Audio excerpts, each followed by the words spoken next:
Everyone, and welcome back again to your and my only channel, which is Biology for Inquisitive Minds. I hope all the students are doing well. आप सभी अच्छे से पढ़ाई कर रहे हैं, आप सभी अच्छे से हैं, स्वस्थ हैं, अपने घर पे हैं, जहां पर भी हैं, स्कूल में हैं, जहां पर भी जा रहे हैं, you all people are doing well. ठीक है?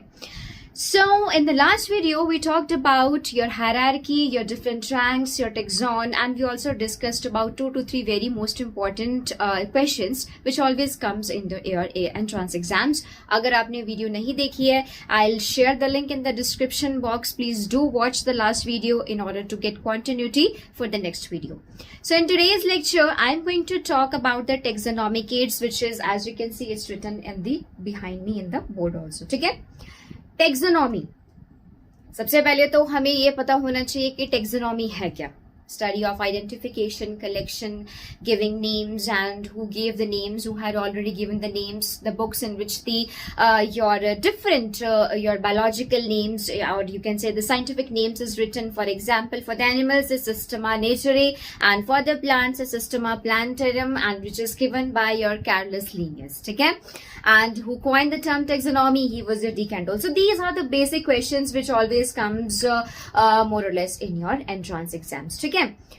टेक्सोनॉमिक एड्स का क्या मतलब होता है? अब देखो, कुछ भी, अब हमने सारी चीजें पढ़ ली कि आपकी starting from your hierarchy, your kingdom, your phylum, your class, your order, family, genus, all these things. And one more important thing, phylum हम एनिमल में यूज करते हैं और डिवीजन हम प्लांट्स में यूज करते हैं. ठीक है, ये बहुत इंपॉर्टेंट बात है जो आप बच्चों को अपने माइंड में रखनी है. ठीक है, okay. Second most important thing is taxonomic aids. अब एड्स इसमें डिजीज वाला एड्स नहीं, ये एड्स जिसका में जो इसमें जो एड्स है उसका मतलब है हेल्प और द सपोर्ट. जितने भी हमारे बायोलॉजिस्ट होते हैं और जो टेक्सोनॉमिस्ट होते हैं, उनको ओरिजिनल स्पेसिमेन चाहिए होता है प्लांट्स एंड एनिमल्स का, ताकि वो आगे जाके एक reference point of view set कर सके, ताकि इन फ्यूचर अगर कोई और नया आपको कोई ऑर्गेनिज्म मिलता है तो हम पुराने वाले के रेफरेंस से उसका नाम दे सके. That is a kind of, you can say it's a kind of all these aids. ठीक है, तो टेक्सोनॉमिक एड्स का मतलब है आप अपनी स्टडीज को फर्दर आगे ले जाने के लिए, उनको प्रिजर्व करने के लिए, उस इंफॉर्मेशन को स्टोर करने के लिए आपके पास कुछ होना चाहिए. और वो कुछ मीन्स क्या हो सकता है? सो टेक्सोनॉमिक एड्स में you can say it's the store house of the information, और it can be a kind of specimen which actually gives you in future reference, which gives you the information, and in future reference you can use all these things. तो वो क्या हो सकते हैं? Herbarium हो सकता है, आपके म्यूजियम्स हो सकते हैं, बोटानिकल गार्डन्स हो सकते हैं, आपकी कीज हो सकती है, जूलॉजिकल पार्क्स हो सकते हैं, और ये सारी चीजें मैम ने पीछे लिखी हुई है. ठीक है, तो ये सारी चीजें क्या शो करती हैं? ये सारी चीजें ये शो करती हैं कि इन जगहों पे जब आप जाएंगे, जब आप इनको स्टडी करेंगे, आपको फर्स्ट हैंड इंफॉर्मेशन मिलेगी. ये क्या चीज है, ये कहाँ से आई है, इसका क्या नाम है, ये किसने दी थी, ये कौन सी जगह पे मिलती है. So all these things they actually are in relation to your taxonomic aids. ठीक है, so first of all we are going to start with a little introduction. Taxonomic aids होती क्या है? It's the store house of information and specimens में आपको बताऊंगी क्या चीजें हैं, which can help in identification. हमने पढ़ी identification means to identify what is that particular thing, and classification of organisms. How you are going to classify it? Whether it's algae, fungi, bryophyte, pteridophyte, insect है, amphibians है, क्या चीज है?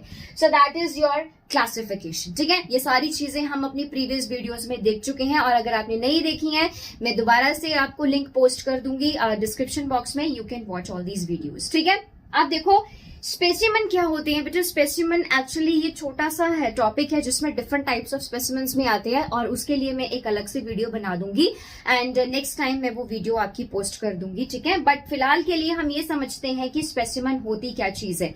आप लोगों ने अपने if you studying in the school, if you studying in your universities और the college, you might have visited the your laboratory, और उस लेबोरेटरी में आपने देखा होगा जो टीचर्स आपको स्पेसिमेंस शो करते हैं, वो स्पेसिमेंस एक्चुअली क्या चीजें हैं, वो एक एग्जाम्पल है. वो एक आपको एक एग्जाम्पल रखा गया है कि दिस इज अ स्पेसिमेन. एक प्रिजर्व थिंग होती है, एक प्रिजर्व एग्जाम्पल होता है जो आपको पढ़ने के लिए यूज किया जाता है जब आप थ्योरेटिकल पोर्शन पढ़ते हैं. मान लो मैं आपको पढ़ा रही हूँ किसी एम्फीबियन के बारे में, और मैं ऐसे बता रही हूँ कि एम्फीबियंस होते हैं, they live in both your lands and your water also.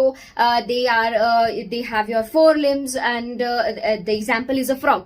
तो आप उसे इमेजिन तब तक नहीं कर पाओगे जब तक आपने उसके बारे में पढ़ा नहीं होगा। तो अगर मैं आपको बताऊंगी कि फ्रॉग ऐसा ऐसा दिखता है, ये फ्रॉग का स्पेसिमन है, ये लेबोरेटरी में जो फ्रॉग है ये आपका रखा हुआ, दिस इज एग्जाम्पल। सो इसीलिए जो आपके जितने भी ये सारी पीछे लिखे हुए हैं, herbarium, museum, all these things, इसमें सारी की सारी इन्फॉर्मेशन होती हैं और स्पेसिमेंस रखे गए होते हैं ताकि ये स्पेसिमेंस आपके फ्यूचर यूज में काम आ सके और आप उसे देखें। स्कूल्स में जो बच्चे पढ़ते हैं उनको हमेशा टीचर स्पेसिमेंस दिखाते हैं कि ये सारी चीजें हैं, this is a kind of specimen, it look like this and it has this information. उसके ऊपर आपका बायोलॉजिकल नेम भी लिखा होता है और उसके ऊपर आपका लोकल नेम भी लिखा हुआ होता है। ठीक है, okay. Now, what is a specimen actually? It's the sample of the plant or animal. जरूरी नहीं है कि वो एनिमल का होगा, वो प्लांट का भी हो सकता है। ठीक है, which serve as a reference point. Reference point means उसे देख देख के आप पढ़ सकते हो, उससे इन्फॉर्मेशन ले सकते हो। जो भी आप अपनी बुक्स में पढ़ रहे हो, आप उस स्पेसिमेंस को देखोगे और आपको ज्यादा समझ में आएगा।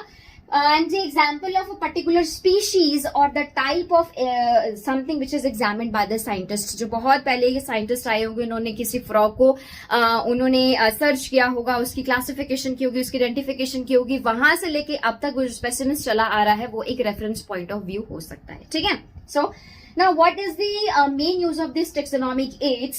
The collection of the actual specimen of the plant and animal species is an essential and primary source of taxonomic studies. जब आप taxonomic studies को आगे फर्दर लेकर जाते हैं तो आपको पता होना चाहिए कि प्लांट एंड एनिमल की जो स्पेसिमेंस है उनके नॉलेज आपको होनी चाहिए। ठीक है, and species, I hope you all are familiar with species. सबसे लोएस्ट टेक्सॉन होता है एंड इसमें सबसे ज्यादा इंडिविजुअल्स होते हैं, सबसे ज्यादा इसमें आप ये बोल सकते हैं कि सिमिलैरिटीज होती हैं। ठीक है, जैसे जैसे आप स्पीशीज से किंगडम की तरफ जाते हैं वैसे वैसे आपकी जो सिमिलैरिटी होती है वो धीरे धीरे कम होती जाती है। ठीक है, so first of all we are going to deal with the herbarium. Now what is this herbarium? Herbarium बेटा, it provides with the first hand information.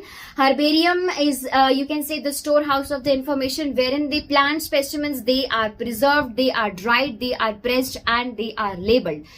अगर आपको स्कूल में कभी प्रोजेक्ट वर्क मिला होगा हर्बेरियम बनाने में तो इट्स वेरी इंटरेस्टिंग। अगर आप यूनिवर्सिटीज में पढ़ते हैं तो उसमें हर्बेरियम्स होते हैं, बोटानिकल इंस्टीट्यूट्स में हर्बेरियम होते हैं। हर्बेरियम एक्चुअली होता क्या है? हर्बेरियम में हर्बेरिया शीट्स होती हैं, they are special kind of sheets जिसके ऊपर आप different kinds of plant species को, जरूरी नहीं है पर वो सारी प्लांट स्पीशीज होंगी, keep this thing in your mind. कुछ ऐसी चीजें होती हैं, फॉर एग्जांपल आप एल्गा को प्रिजर्व नहीं कर सकते, आप फंजाई को नहीं कर सकते, मॉसेस को नहीं कर सकते, ब्रायोफाइट्स को नहीं कर सकते, सबसे ज्यादा मॉइस्चर वाली चीज को नहीं कर सकते। उन चीजों के लिए हमारे पास म्यूजियम होते हैं। हर्बेरियम में आप सिर्फ ड्राइड प्लांट्स को रख सकते हैं। First of all what you are going to do, you can also make it, you are going to collect the leaves और the your plants from the surroundings, you're going to take it, you're going to dry it, you can dry it under the newspaper or under the bed. उसके बाद जब वो बिल्कुल flatten हो जाता है, you can take it, you can press it and you can keep it over the sheet.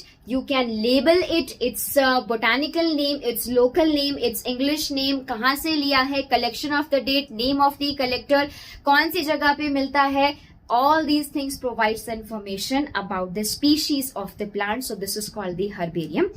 And herbarium can be in the school, college, university और कहीं पर भी herbarium present हो सकता है. ठीक है, ये आपको हमेशा first hand information provide करता है, पर किसकी? प्लांट्स की. तो हर्बेरियम हमेशा प्लांट से रिलेटेड होता है. And the second most important thing is which is the largest herbarium. These are the questions which can come in your any entrance exams. Which is the largest herbarium of the world? So it is I have written here, it's the Royal Botanical Garden which is present in Kew and it has around about 60 lakh species. 60 lakh species इस herbarium में रखी गई हैं. And आप इसे herbarium भी बोल सकते हैं और आप इसे एज अ बोटानिकल गार्डन भी बोल सकते हैं, क्योंकि हर्बेरियम भी प्लांट्स से रिलेटेड है और बोटानिकल गार्डन में भी आपके प्लांट्स को रखा जाता है फॉर द स्टडीज. ठीक है, आगे फॉर द स्टडीज को ले जाने के लिए. And second which is the largest you can से herbarium in the India, so that is your Indian botanical garden which is located in the Kolkata. आप को और भी मिल सकते हैं, फॉर एग्जाम्पल लखनऊ में भी है, फॉर एग्जाम्पल आपके FRI Forest Research Institute Dehradun, there you can also find this herbarium. Okay. Second, we come to your museums. Museum is that area. It is basically used to preserve for the specimens for the reference use for the future use. And इसमें आप animals को, insects को आप और skeleton को even preserve करके रख सकते हैं, जो आपके जो स्पेसिमेंस होते हैं दे can B preserved in the jar. जैसे मैम ने आपको पहले बताया था ना कि जार होता है और जार के अंदर आप जैसे स्कूल में भी आपको स्पेसिमेंस दिखाए जाते हैं. In that jar we can preserve the medium size specimens in the solution which is made up of your alcohol and formalin. This is very important. Formalin क्यों यूज करते हैं? क्योंकि वो टिश्यू को होल्ड करके रखता है. To preserve the specimens we use a solution of the alcohol and formalin. ठीक है, उसमें प्रिजर्व करके रख सकते हैं. जो लार्ज मैमल्स होते हैं we can they can be stuffed and preserved in the museum. Museum जब भी आप जाते हैं you might have visited number of museum जिसमें आप डिफरेंट आपको बर्ड्स मिलेंगे, डिफरेंट आपको एनिमल्स के आपको स्पेसिमेंस मिलेंगे, प्रिजर्व स्पेसिमेंस रखे गए होंगे उनके नेम के अकॉर्डिंग, उनके डेट ऑफ कलेक्शन के अकॉर्डिंग, कहाँ पे मिलता है, कहाँ पे आपको सबसे ज्यादा मिलता है, इसका क्या नाम है. So all these things refer to the museum. ठीक है, म्यूजियम में इंसेक्ट्स को कहाँ रखा जाता है? इंसेक्ट बॉक्स में. तो इंसेक्ट को they are killed, they are dried, they are pinned actually and you can mount them in the insect box. Normally आप किसी इंसेक्ट को पकड़ के मार नहीं सकते, दैट इज अनएथिकल थिंग. तो उसके लिए हमें हमेशा ये बोला जाता है कि आप डेड एनिमल्स का यूज कर सकते हैं to make the insect box. ठीक है, एंटोमोलॉजिस्ट जो होते हैं वो इंसेक्ट बॉक्स को बनाते हैं. So museum is a kind of a taxonomic aid wherein you can find a different information and wherein you can go and you can visit also. आपको अच्छा भी लगेगा और आपको इन्फॉर्मेशन भी मिलेगी. Then comes your zoological park. Zoological park एक ऐसा एनक्लोज्ड एरिया होता है जो कि जू से डिफरेंट होता है. जू में नॉर्मली एनिमल्स को हम केज में रखते हैं, ठीक है, कैप्टिविटी में रखते हैं. बट जो जूलॉजिकल पार्क्स होते हैं दैट इज अ प्लेस जो एक एनक्लोज्ड एरिया होता है and it is a kind of ex-situ conservation. Remember the word ex-situ conservation. That means आप नेचुरल हैबिटेट से उनको ला के एक ऐसे एरिया के अंदर रखते हैं जिसके अंदर जो आपकी सेंट्रल जो जूलॉजिकल अथॉरिटी है वो ध्यान रखती है कि कोई एनिमल को उसको कोई डिजीज तो नहीं है, वो is he eating properly, he is rear properly और नॉट. उनकी ब्रीडिंग करवाई जाती है इसीलिए क्योंकि ताकि अगर हमारे पास कोई एंडेंजर्ड या एक्सटिंक्ट स्पीशीज है हम उसे फ्यूचर यूज के लिए बचा के रख सके. ठीक है, एंडेंजर्ड का मतलब होता है जो खत्म हो सकते हैं और आप कह सकते हैं कि वल्नरेबल स्पीशीज भी मींस जो खत्म होने की कगार पर है और जो एक्सटिंक्ट होने वाली है उनकी हम कैप्टिव ब्रीडिंग करवाते हैं so that we can have for the future use. ठीक है, so this is zoological park and we have numerous zoological parks in India. आधों में से आप गए भी होंगे घूमने फिरने. ठीक है, देन कम्स योर की.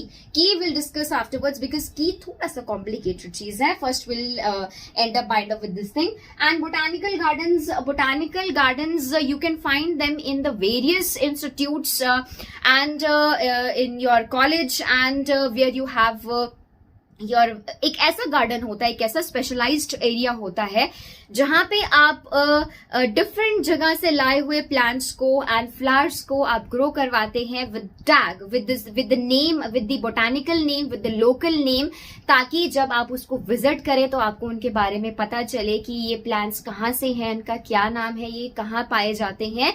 सो they also provide you the information, the gathered information about the plants and that is a kind of a taxonomic aid. ठीक है, जिन बोटानिकल गार्डन्स में ट्रीज एंड श्रब्स को उगाया जाता है उसे हम आर्बोरेटम कहते हैं. Keep this thing in your mind, this is very important.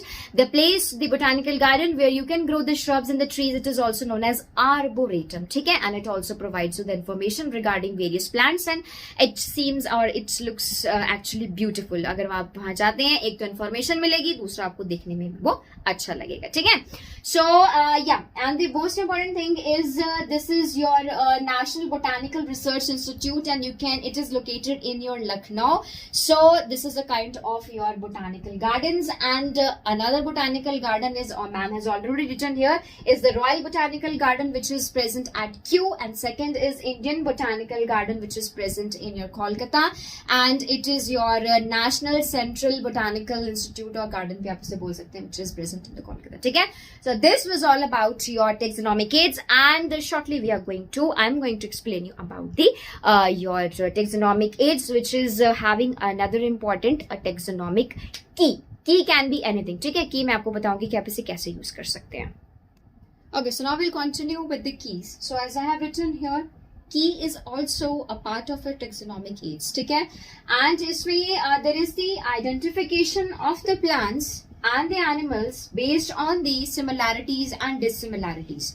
Similarities and dissimilarities I hope you know, means या तो वो एक जैसे दिखेंगे, या तो जैसे उनमें कैरेक्टर्स होंगे, या तो डिफरेंट कैरेक्टर्स होंगे, ठीक है.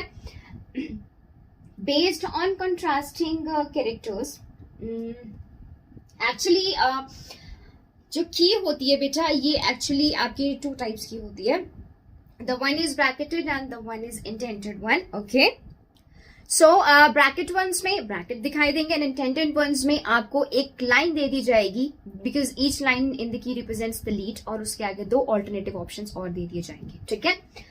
So key is also a type of your identification of plants and animals based on the similarities and dissimilarities. Based on the contrasting characters, we have जैसे कि 2 कंट्रास्टिंग कैरेक्टर्स जब आएंगे, ठीक है. फॉर एग्जाम्पल मैं बोलती हूँ कि presence absence of the year. तो ईयर, एक्सटर्नल ईयर्स हमें पता है कि किसमें प्रेजेंट होते हैं, मैमल्स में. एक्सटर्नल ईयर्स प्रेजेंट होंगे मैमल्स में और एब्सेंट होंगे नॉन मैमल्स में. तो जो 2 कंट्रास्टिंग पेयर्स आते हैं उसे हम कपलेट्स कहते हैं, ठीक है. Each statement in the key is called a lead. जैसे जब मैं आपको समझाऊंगी तब आपको समझ आ जाएगा कि ये कैसे ये सारी चीजें आ रही हैं. And based upon all these things, the key can be the genus key, the family key and the species key. ठीक है. की एक्चुअली एक ऐसी, आप की से ये समझो कि की एक ऐसी चीज है जिससे आपको पता चल जाएगा कि पर्टिकुलरली हम किसकी बात कर रहे हैं. एक ऑप्शन होगा, एक वर्ड दिया जाएगा और आपको ये इसमें बताना है कि ये इसमें प्रेजेंट और इसमें नहीं है प्रेजेंट. अगर ये चीज किसी ऑर्गेनिज्म में प्रेजेंट नहीं है तो वो उस की का पार्ट नहीं होगा, और अगर उसमें प्रेजेंट है that means the part of that की, ठीक है. So this is basically the sequences, they are arranged that by the selection or by the elimination one can quickly find out the name of the organism. जो couplets होते हैं, जो 2 contrasting pairs होते हैं, जो 2 contrasting characters होते हैं, अगर आपको उसमें से एक select करोगे तो organism के बारे में पता चल जाएगा, और अगर आप उनमें से एक eliminate भी करोगे तब भी आपको organism के बारे में पता चल जाएगा. So we have 2 types of a key here. The one is bracketed one जिसमें brackets लगाए जाते हैं, and the one is intended one जिसमें 2 और जैसे इंटेंडेड वन मीन्स, जैसे मैंने आपको एग्जांपल बताया, प्रेजेंस और absence of the external years. ये एक लीड दे दी जाएगी, उसके आगे 2 ऑल्टरनेटिव आपको कंट्रास्टिंग कैरेक्टर्स दे दिए जाएंगे कि इज इट अ मैमल और is it a non mammal, ठीक है. So this is your intended key. So we just for the key I'll make another video for the key कि आप की को कैसे यूज कर सकते हो, ठीक है. But for now, let's just finish up this topic. So today we discussed about the taxonomy kids, and this is a very important, और जिसमें हमने different aids पढ़े, herbarium, museum, zoological parks, your keys and your botanical gardens. And as this is the last topic for the video, इसके बाद मैं आपको specimen की video भी बना दूंगी and keys की वीडियो भी बना दूंगी. And in the next video, most probably we are going to discuss about the questions, the important questions, and so more such informations. Stay tuned with me and do like, share, subscribe, and comment in the video. And just all the best for your exams, all the best for your futures. Thank you and have a nice day to all my lovely inquisitive minds. Thank you.